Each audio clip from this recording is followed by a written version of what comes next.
Welcome to this quick video on what you can do as a small business owner or a leader to go from crisis to reinvention in our business. Get through these difficult times and hopefully recover faster on the other side. I just want to help you have some clarity on the current crisis, why you need to take action, what actions you can take, and how you can help your community get through it and heal faster. And this is an overview, so please contact us for any questions or help implementing. And I'm going to actually talk about some other ways that I'm helping out as well, such as even some free coaching specifically on these subjects. Well, my name is Matt Barbie, and I'm the CEO for Time for Success. And the reason why this is so important to me and I want to help you is because I want to help create great lives by creating great businesses with the business owners and the people whose lives that they touch.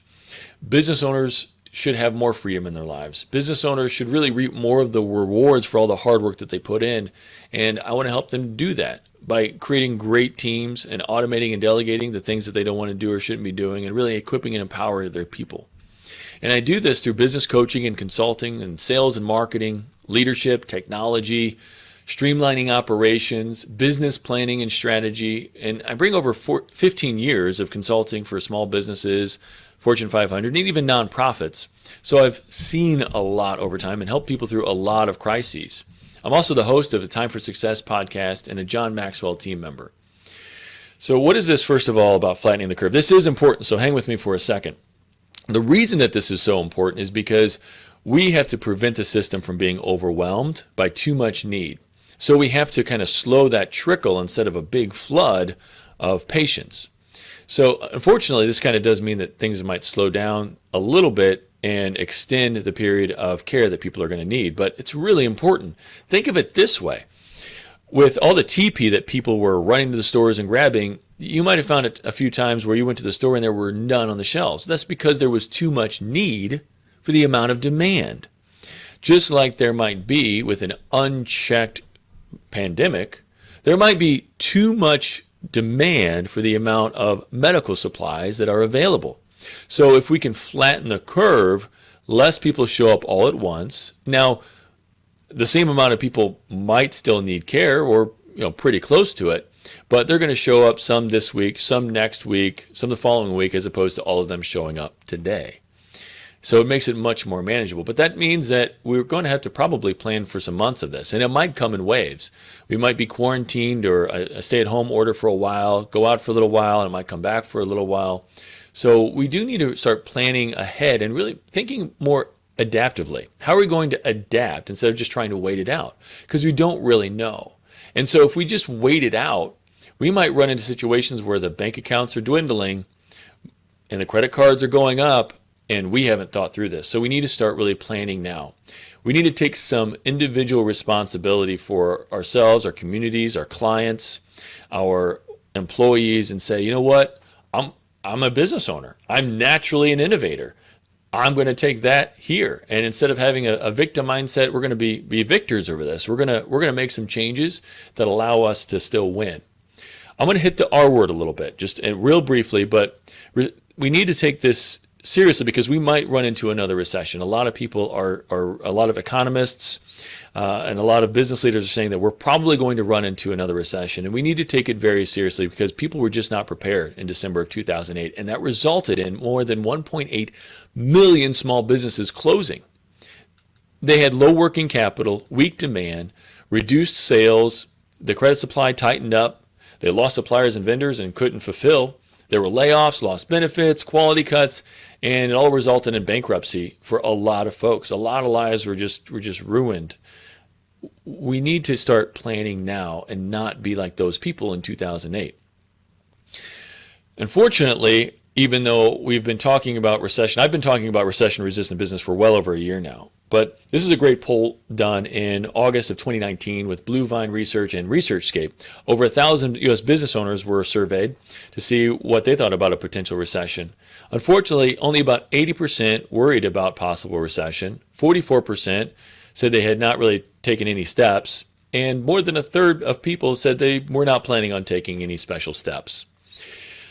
When it all kind of broke down, the people who were actually taking action, about 21% said they had scaled back on large investments. 21% said they had added some new product lines and diversified offerings. 17% said they had begun seeking alternatives for supplies and suppliers. 60% said they had slowed down or stopped hiring new employees. 10% looked at additional financing. And 7% said that they were hiring maybe some temporary contracted workers.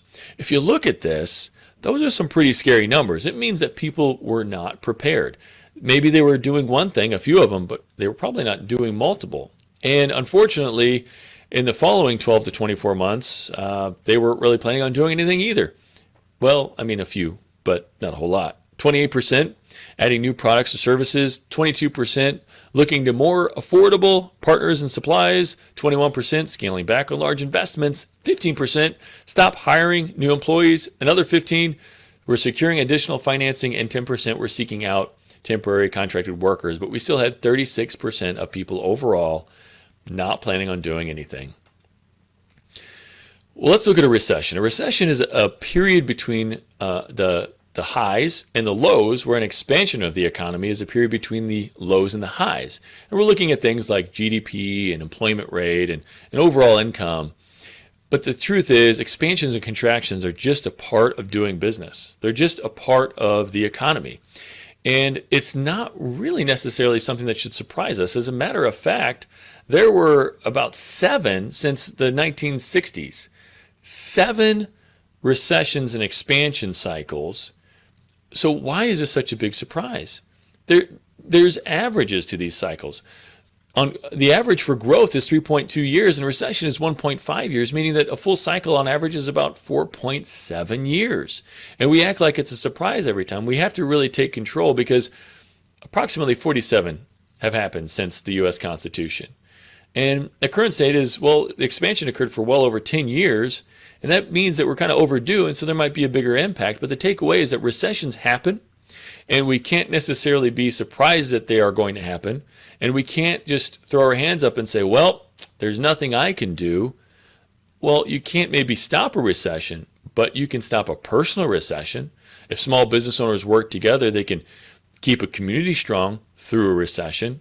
If we helped people understand the importance of buying small business, then consumers can help their local communities still stay strong through a recession. So there are some steps that we can take to maybe mitigate some of the impact of a recession. But it starts off with planning. You got to get some good ideas. We're going to cover some of those today. Then you have to start writing down a plan. What steps are you going to take? What strategies are you going to use? And through that, then you're going to have success. You're going to stop letting fate just decide your destiny. Take some control. Fate wants you to take some control too, I promise.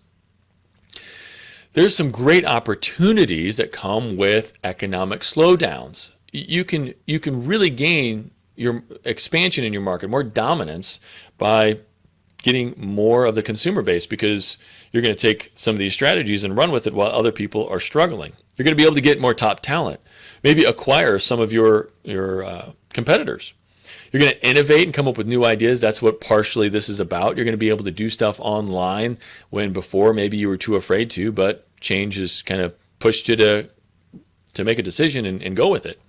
You're going to probably have some leaner operations because you've found out where some cost cutting was able to be done. And you might even be able to relocate to a better location because real estate prices have gone down, or maybe you're able to renegotiate some sort of contract and be able to relocate to just a better place. So look for those great opportunities. But to do that, you have to have more marketing strategy.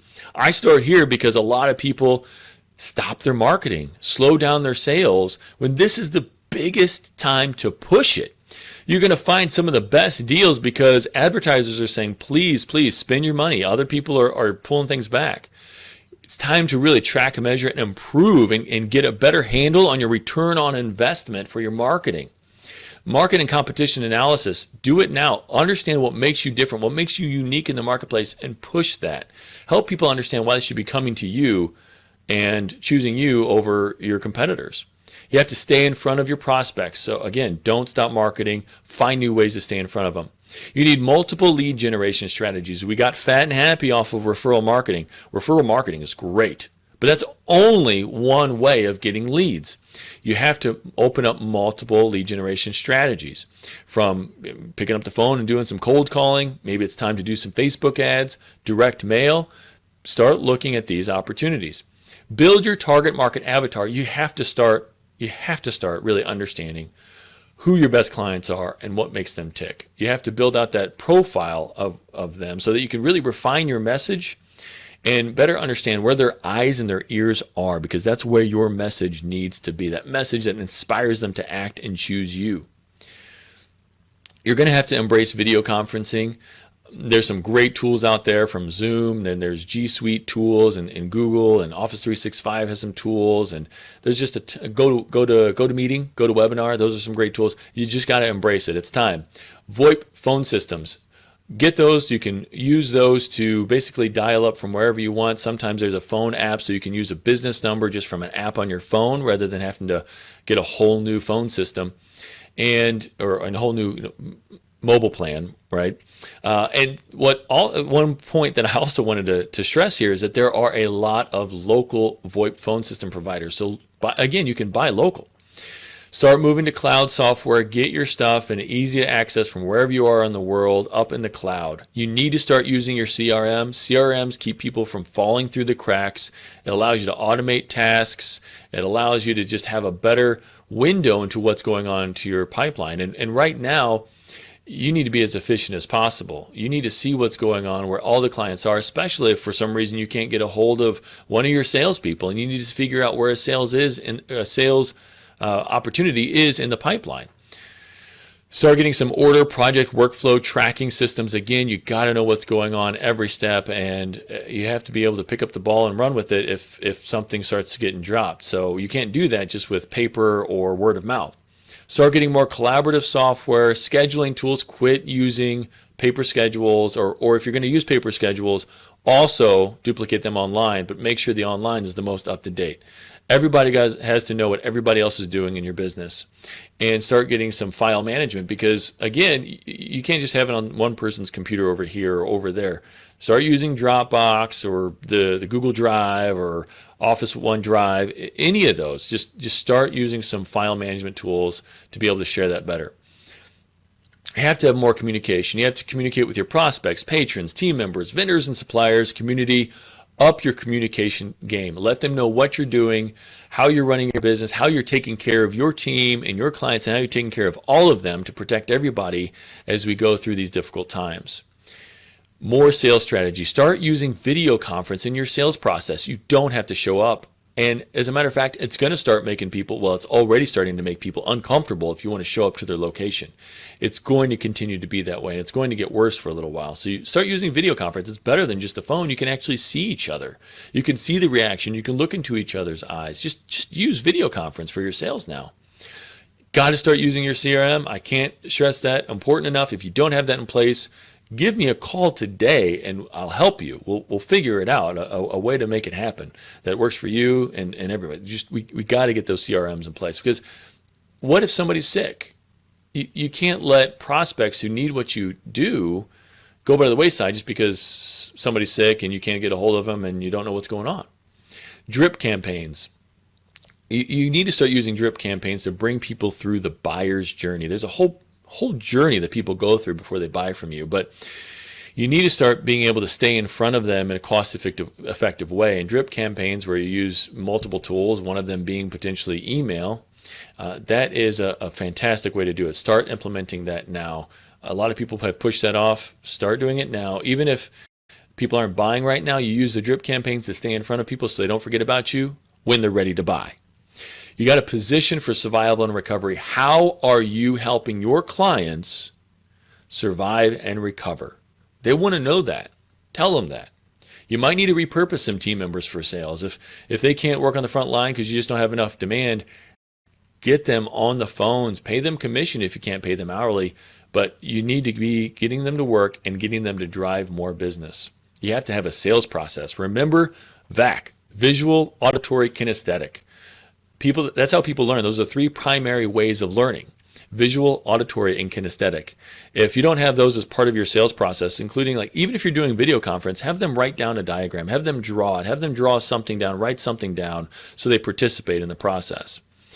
Open up messaging, all avenues of messaging, be that Facebook, LinkedIn, whatever it takes, text messaging. You got to open up all avenues of communication so that people can reach you, communicate with you, and you can communicate back with them and continue to move them through that buyer's journey. And have a compelling offer, something that is just too good for people to pass up. Whether that's a special bundle deal or maybe some sort of affiliate joint venture type program or maybe some special pricing, whatever that might be, you got to have a compelling offer. And it's time to up your customer care game. You have to have more wow experiences. Every touch point has to be a wow experience. You have to have more positivity, encouragement. Let people know that you're there for them and you're going to help see them through to be successful with whatever you do. Be real. They need the social interaction. Don't make it just about the sale. They want to deal with real people. And unfortunately, customer care is one of the biggest failures of most small businesses. It's time to really up your game and really take care of that. And this is really your most profitable sales opportunity. You've already put all the money into marketing, lead generation, lead acquisition cost, customer acquisition cost. Use that relationship. And those are the people who are going to pay, stay, and refer. Those are the people who are going to give you more leads if you really take care of them.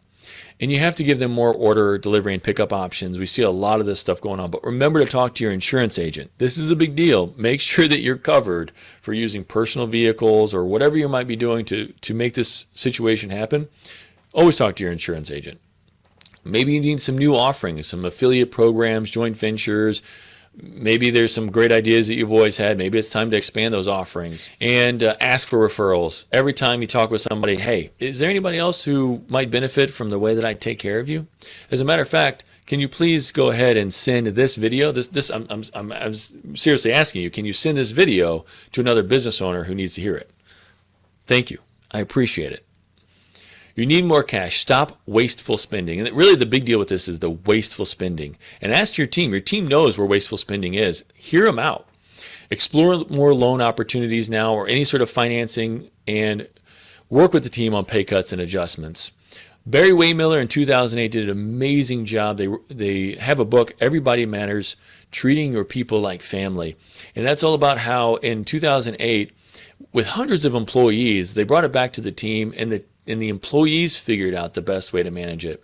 You had people who were volunteering because they had plenty of money in the bank. They were better at saving, or maybe they had a higher level position and weren't living paycheck to paycheck. And even people who maybe weren't making as much money, they even worked on shifts. They were able to manipulate their shifts with each other to make it work for everybody so that everybody was being taken care of. Selling unused or unneeded equipment, manage your cash flow, repurpose team members, maybe don't replace any turnover that you have, extend your credit lines if possible, and renegotiate what you can renegotiate. Sometimes it's taking this loan and putting it on the back end, but you got to renegotiate. Be proactive about it. And it's time for more leadership, more positivity, care, and compassion. Be solution oriented and encourage people to come up with solutions. Empower them to come up with solutions. Don't try to take it all on your shoulders. You don't have to go at this alone. There are people who want to help. More one-on-one support from leadership. Get on the video conference, just one-on-one conversations. Get on the phone, help people. Make sure that they know that there's resources for stress, anxiety, and depression. It's rampant. Make sure that you know that there's resources for stress, anxiety, and depression. And use them. Use them yourself as a business owner. Involve team members in discussions of the changes. Have the utmost ethics and honesty. You have to have a business continuity plan because you don't know if somebody's going to be sick today or tomorrow, and you need to be able to still run operations. If you need to know more about a business continuity plan or disaster recovery plans, let me know. But hey, guess what? The disaster recovery, little secret here, a lot of people are going to be bored and they're going to be hacking more. Pure and simple. There's going to be more of that, especially also because a lot of people are opening up firewalls to let people work remotely. So to help you get through, we're going to be offering some free group coaching starting this Friday. Now, this isn't just some sort of mastermind or something like that. This is actually giving you some strategies you can take. This is actually a curriculum that we've developed about what actions you need to take right now. We're going to be discussing how clients, industries, and businesses are being affected, which steps to take to survive and accelerate and recover, how to prepare for longer term effects, and how to support each other as small business owners. Again, if you really want to get through this and you want to accelerate your recovery, please jump on these calls. I want to help. It's not going to be some sort of bait and switch or anything like that. Of course, if you want one-on-one help, or I do actually have some other programs as well, please reach out, because it's my passion to help people get the breakthroughs that they need to get the results that they want, so they can finally have the freedom in their lives that they've always dreamed of and that their business should be giving them. And that's why I do what I want to, why I do. That's why I do what I do. Excuse me. Because it's about that freedom. When business owners reach that point, it completely changes their lives. So if you want some additional help, besides the free group coaching, I do help with strategic growth planning and advising, executive coaching, private strategic growth consulting, meaning how do we grow your business? How do we get more profitability? How do we grow your teams? All that stuff. A peer-to-peer implementation group. This is really where we dig in and create a whole sales and marketing plan in bite-sized chunks, and we make it affordable for the solopreneur and small business owner. It's really incredible how this really impacts small businesses and helps them to grow phenomenally.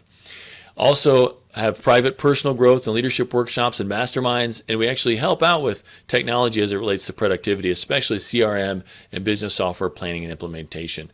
We help out a lot with that. So if you want any help, one-on-one, additional help beyond what we've talked about, keep watching for videos, and please give me a call or shoot me an email. Thank you so much again for jumping on today, and we look forward to engaging in more of this conversation and helping everybody to just be successful despite what's going on with the economy. Thank you.